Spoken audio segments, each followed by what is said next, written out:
Well, the game of football has taught me so many things, man. Now, think about the huddle we have right now, right? I tell people this all the time. There's a reason why they call it a huddle. People have been huddling all their lives, trying to find ways to enhance each other's lives.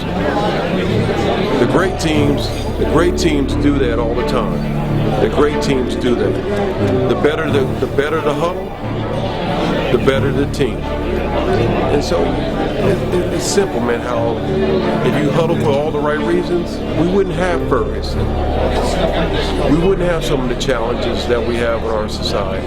But as we all know, there's always a moment when somebody doesn't belong in the huddle. And yet we have to continue to move on.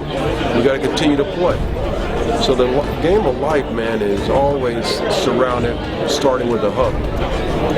And for me, I'm lucky enough to know that, by the graces of God, man, it's been a nice huddle. It's been a nice huddle. And if I just keep making sure that he's in front of me, I'm gonna be all right.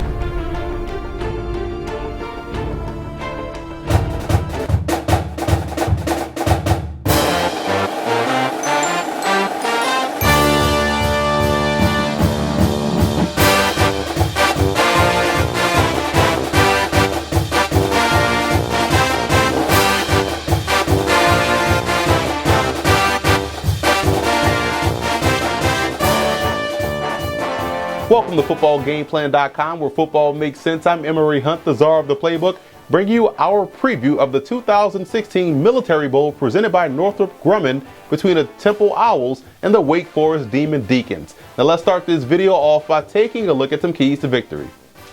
Starting with Temple in this ball game, they have to play winning special teams against Wake Forest. If there's one area of this football squad where you can exploit, I believe it's in the special teams department. If they can't play winning special teams, they'll give up cheap field position to the Demon Deacons. Also, those wide receivers, Ventura Bryant, Broderick Yancey, Keith Kirkwood, those guys have to make sure they step up and make plays consistently. Colin Thompson, the tight end, if they can do that, I think this passing game can continue to have success like we saw versus Navy. But when you look at a guy like Ventura Bryant, he has been the best playmaker in the receiving corps, and they're going to need everyone else to chip in and do their part to make sure this offense stays on pace. And it's about first half execution. If you're the Temple Owls, we saw them do that to the T against Navy, and they were able to put Navy away very early in that ball game. They can do the same thing against Wake Forest. And moving over to the Demon Deacons in this ball game, I think they can run at Hassan Reddick, the outstanding edge rusher for the Owls. You want to take his biggest strength, which is getting after the quarterback, and turn it into a weakness, make him become a run defender.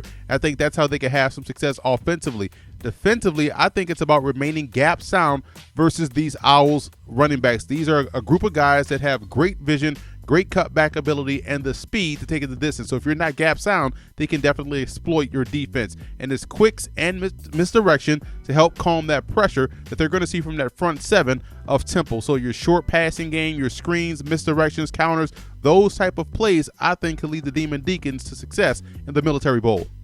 The biggest X factor in this game for the Temple Owls will be their running game. This is quite possibly the most underrated backfield in college football, with Jihad Thomas, Raquel Armstead, a sophomore that's outstanding, and junior fullback Nick Sharga is a legit weapon as well. So how their running game goes, so does their offense. So if they can't come out and run the football, then they won't have success. But everything they do offensively is based off the legs of these three outstanding runners. And for Wake Forest in this ball game, I think the biggest X factor is their red zone offense. They have to make sure once they get inside the 20, especially against a very tough defense of the Owls, they have to pay off with touchdowns. They need 7 and not 3 in this ball game. I think if they can improve their red zone offense in this matchup, they can win the game.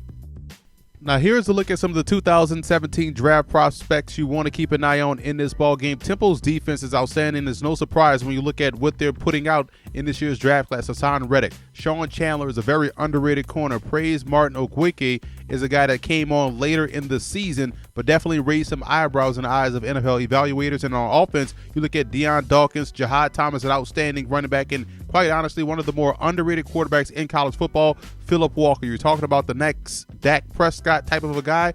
Phillip Walker is that player. And for Wake Forest in this ballgame, Markel Lee is an outstanding linebacker at 6'3", 240. I love the way he plays versus the run, and that's going to be on full display in this ballgame. And also Brad Watson, a solid corner, one of many solid corners we've seen come out this program over the last 3 years. I like Temple in this ballgame, one of the more well-balanced teams in college football. I love the way they're able to dominate along both sides of the line of scrimmage, and I think that will be the big reason why they come away victorious.